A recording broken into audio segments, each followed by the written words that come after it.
In today's video, I'm going to teach you how to cancel your subscription and delete your website on Squarespace. Whether you've decided to take your web presence in a new direction or simply want to start fresh, I'll guide you step by step through this process. It's important to follow each step carefully to ensure that your subscription and website are properly managed. Let's dive right in. First things first, begin by logging into your Squarespace dashboard. Once you've successfully logged in, you'll see your dashboard where your websites are listed.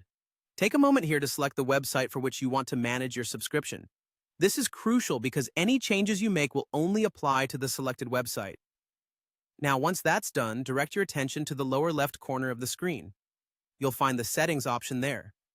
Click on it to open a new menu of options that pertain to your website's settings. Scrolling through, look for the Billing section. Go ahead and click on Billing, and you will then see the Subscriptions tab, which you need to click on next. At this point, if you have any active subscriptions associated with the website, you'll find them listed here. To proceed with the cancellation, you'll want to carefully click on the Cancel option next to your active subscriptions.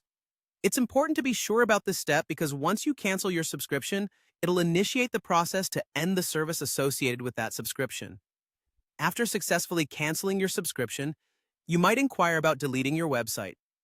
This process, while straightforward, requires careful attention.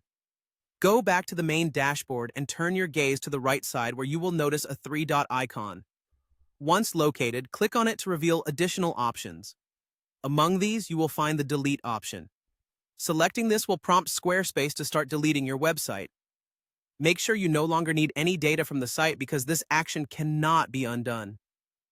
In closing, these steps will help you efficiently cancel your subscription and delete your website on Squarespace. Remember, these actions are permanent, so ensure you've backed up any crucial information or content you might want to keep. We hope this guide has been insightful and makes the process much less daunting. Thank you for tuning in, and we'll see you in the next video.